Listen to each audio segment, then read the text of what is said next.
Imagine this, the year is 193 CE. Rome is in chaos, emperors rise and fall in the span of months, and the empire's future hangs by a thread. From the faraway city of Leptis Magna in North Africa, a man of mixed heritage steps onto the stage of history. He is not from Rome's aristocratic core, nor from its polished elite. He is Septimius Severus, a soldier, a strategist, and a man with iron ambition. In just a few years, he would fight rivals across continents, reshape the empire, march deep into Britain's wild lands, and prove that the throne of Rome could belong to someone born far beyond the heart of Italy.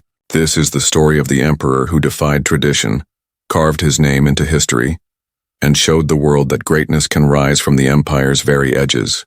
In the bustling city of Leptis Magna, along the glittering shores of the Mediterranean, a child was born in 145 CE, who would one day rise higher than anyone in his family could have imagined. His name was Lucius Septimius Severus. Unlike most Roman emperors, Severus did not come from Italy or the aristocratic circles of Rome. He was a provincial, born of North African heritage in a city where the desert sands met the sea. Leptis Magna was no ordinary town. It was one of the jewels of Rome's African provinces, famous for its marble streets, grand markets, and vibrant mix of cultures.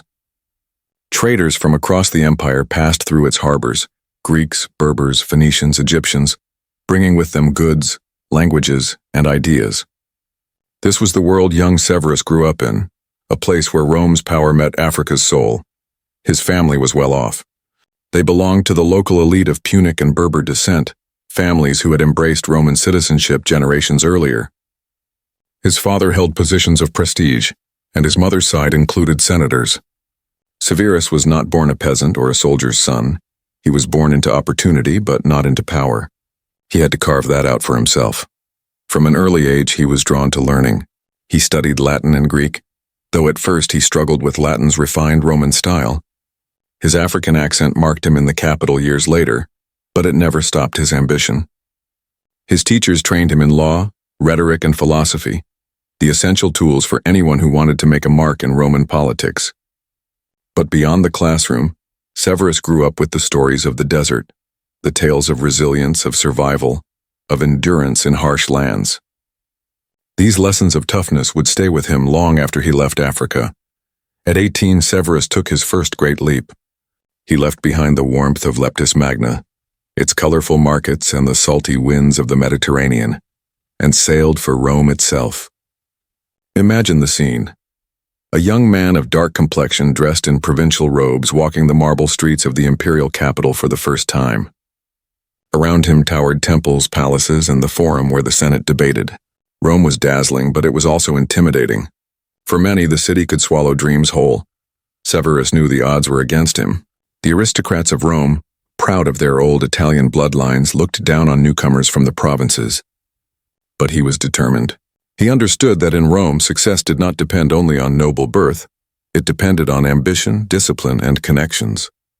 Slowly, carefully, he began weaving his way into the city's political life, finding patrons, gaining experience, and building a reputation. He never forgot where he came from. The boy from Africa carried with him the confidence of a man who had seen more of the world than the narrow-minded senators of Rome. In his heart, he knew he was not just a provincial. He was destined for greatness. When Severus arrived in Rome, he was still an outsider in many ways.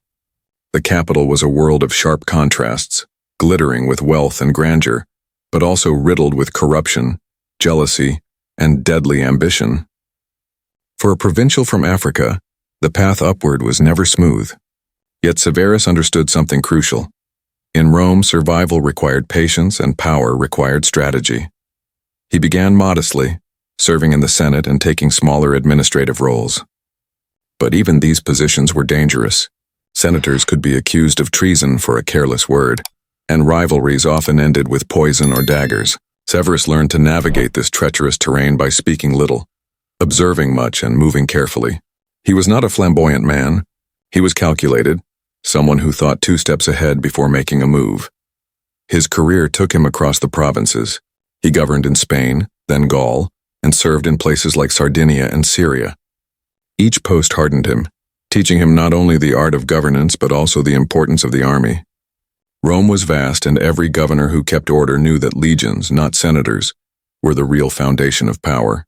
Severus earned the respect of soldiers by living simply among them, sharing their hardships instead of hiding behind luxury. That loyalty would later save his life. Yet even a man as careful as Severus faced challenges. His first marriage ended quickly when his wife died young, leaving him widowed. But fortune soon brought him a partner who would shape his destiny. In Syria, Severus met Julia Domna, the daughter of a high priest from the city of Emesa. She was not only strikingly beautiful but also brilliant, known for her sharp mind and keen understanding of politics. For Severus, she was more than a wife. She was a strategist, a confidant, and later the empire's backbone. Their union symbolized the diversity of Rome itself. An African man married to a Syrian woman, rising together in an empire that stretched across 3 continents. But Severus's real turning point came in 193 CE, a year that plunged Rome into chaos. The Emperor Commodus had been assassinated, strangled to death after years of tyranny and madness. With his death, the empire's throne was suddenly open, and chaos swept across the empire. It became known as the Year of the 5 Emperors, when 5 different men would claim the purple robe of power. One of these was Didius Julianus, a senator who literally bought the throne by bribing the Praetorian Guard. For the people of Rome, this was an outrage. To see the empire auctioned off like cattle was humiliating. Meanwhile, across the empire, generals with powerful legions realized the same thing. Whoever had the strongest army could claim the title of emperor. Severus was one of those generals. By this time, he commanded the loyal legions of the Danube frontier. His soldiers admired him for his discipline, fairness, and toughness. They proclaimed him emperor, and Severus accepted with iron determination. He knew this was his chance, his moment to rise from an African provincial to the supreme ruler of Rome. So he marched. With banners flying and swords gleaming, Severus led his army toward Rome itself. The city of Rome had seen chaos before, but when Severus and his legions approached its gates in 193 CE, the people braced themselves. Inside the city, Didius Julianus sat on the throne he had purchased with bribes to the Praetorian Guard. He had no real authority, no loyal legions, and no respect from the people. The streets hissed with anger, and the Senate itself despised him. For Severus, taking the city was not just a march, it was a performance of power. When his soldiers reached the capital, there was little resistance. Julianus, desperate and trembling, tried to negotiate. He offered Severus money, titles, anything to spare his life. But Severus was not a man of mercy when it came to rivals. Julianus was executed, and Severus entered Rome not as a guest but as its master. But Julianus had only been the first obstacle. 2 other powerful generals also claimed the title of emperor: Pescennius Niger, commanding forces in the east, and Clodius Albinus, who held power in Gaul and Britain. Severus could not rest.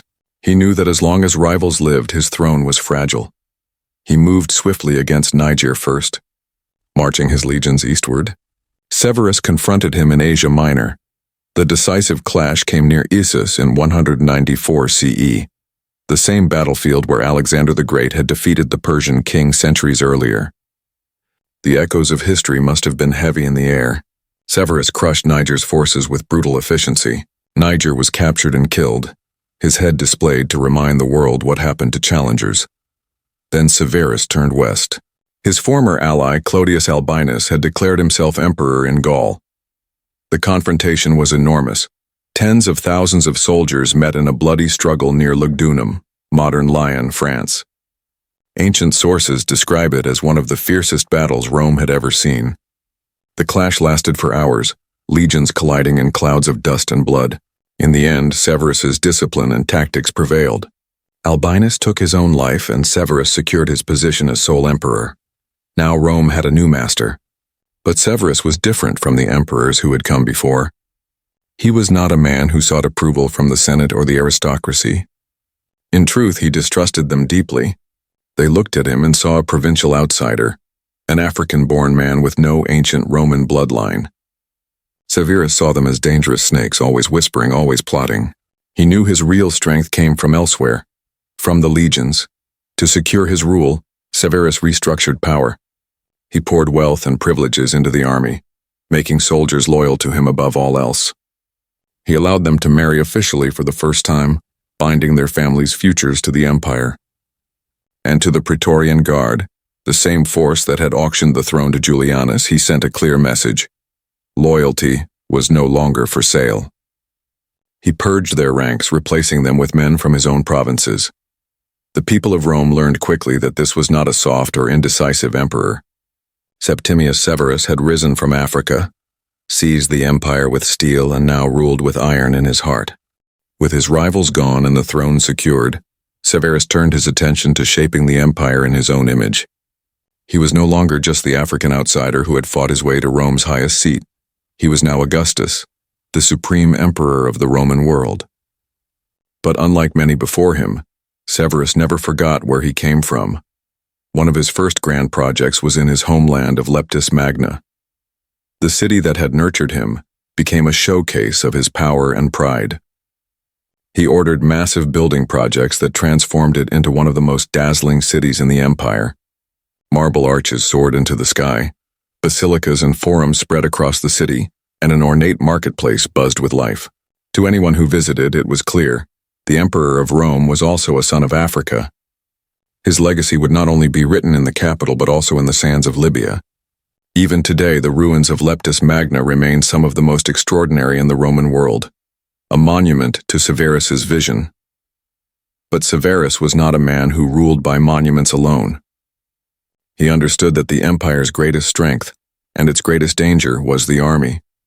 Soldiers were the backbone of Rome, and he knew their loyalty could make or break an emperor, so he restructured the military in ways that permanently changed Roman politics. He increased the soldiers' pay, ensuring they were better compensated and more devoted to him. He gave them the right to marry officially, which meant that entire families now had a personal stake in the empire's survival. He also stationed loyal legions in key provinces, making sure no rebellion could catch him by surprise. For Severus, the army was not just Rome's defense, it was his throne, his insurance, and his weapon. This shift came at a cost. By tying the empire's survival so tightly to military loyalty, Severus set Rome on a more militarized path. The Senate's influence, once the proud voice of Rome's elite, shrank even further. Severus treated them with open contempt, calling them hypocrites and weaklings. Enrich the soldiers and scorn all others, he once advised. It was a harsh philosophy, but one that reflected how he truly saw the empire. Power belonged to those who could wield it. Still, Severus was not only ruthless. He had a deep love for his family, especially Julia Domna, his brilliant Syrian wife. She was not content to remain in the shadows. Julia traveled with him, sat in on councils, and acted as a trusted advisor. Romans began to speak of her as Mother of the Camp, a title that reflected her closeness to the legions. Together, the African emperor and the Syrian empress stood as symbols of a diverse and far-reaching empire. Severus had fought his way to the throne with blood and steel, but now he was reshaping Rome with architecture, policy, and vision. The boy from Leptis Magna had proven that the empire was not just the inheritance of Italians. It was the inheritance of all who had the strength to seize it. By the early 200s CE, Severus had ruled for over a decade. He had defeated rivals, secured Rome's loyalty through the army, and left his mark on Africa with monuments that glittered like jewels under the sun. But one frontier still defied Rome, the wild and misty lands of the north beyond Hadrian's Wall. The tribes of Caledonia, what we now know as Scotland, had resisted Roman control for centuries. To many emperors before him, this land had been an annoyance. To Severus, it was an opportunity to carve his name even deeper into history. Despite his age and failing health, Severus decided to personally lead a massive campaign into Britain. It was a bold decision. Most emperors would have sent generals, but Severus was not content to rule from a distance. He wanted to show Rome and the world that the African emperor could still lead men into the harshest corners of the empire.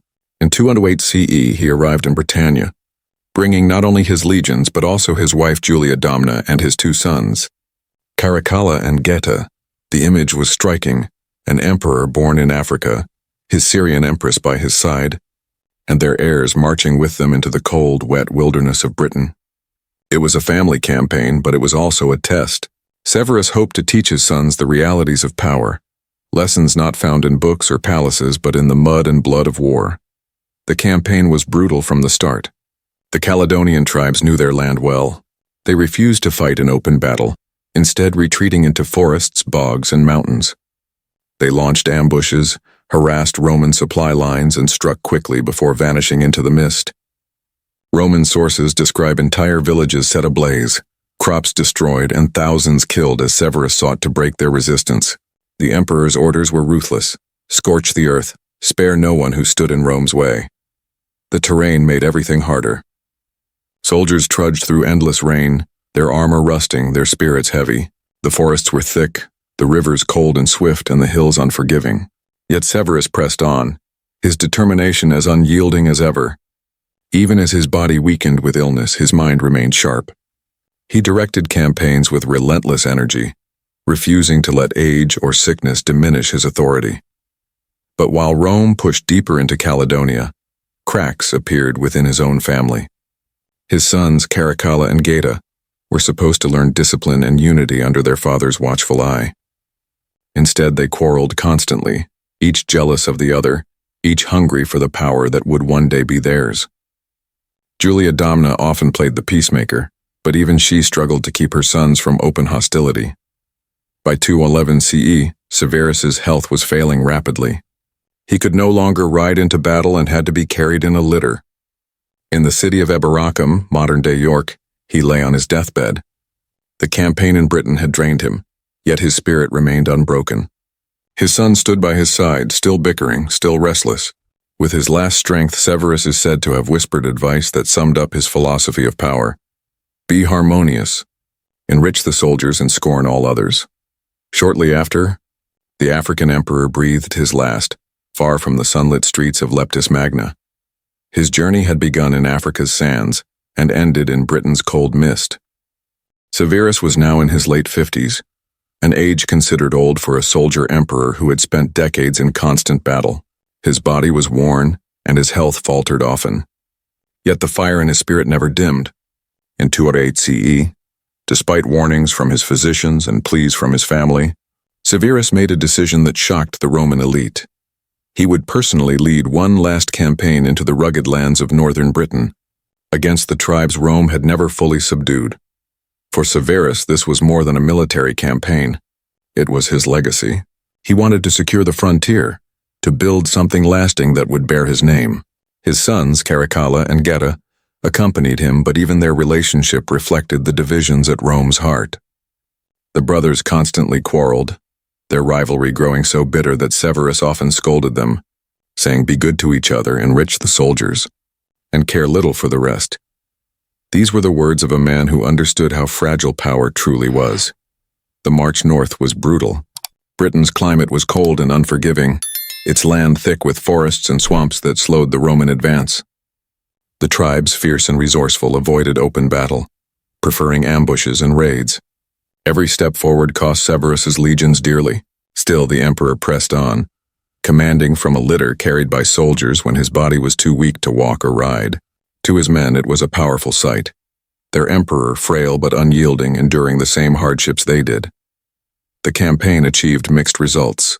Fortifications were rebuilt, roads strengthened, and territory temporarily secured. But the northern tribes refused to be conquered completely. Severus recognized this, but he still believed he had accomplished something. He had shown Rome's strength and his own unbreakable resolve. By 210 CE, his health worsened dramatically. The long marches, the damp air, and the strain of command had taken their toll. In February 211 CE, in the city of Eboracum, modern-day York, Septimius Severus lay on his deathbed.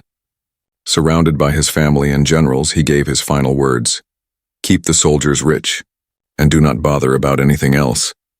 It was advice born of experience, a blunt recognition of what truly held Rome together. With his death, the question of succession became critical. Caracalla and Geta were to rule jointly, but their hatred for each other soon tore the empire apart in blood. Severus's dynasty, the Severan line, would continue for a time, but instability and violence lay ahead. Still, the emperor's achievements could not be erased.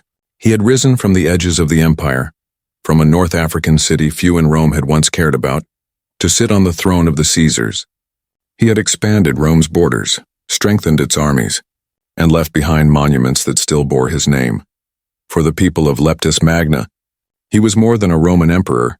He was their son who had conquered the world. For Rome, he was a reminder that greatness could come from its farthest provinces, and that the empire was more diverse, more complex than its myths ever admitted.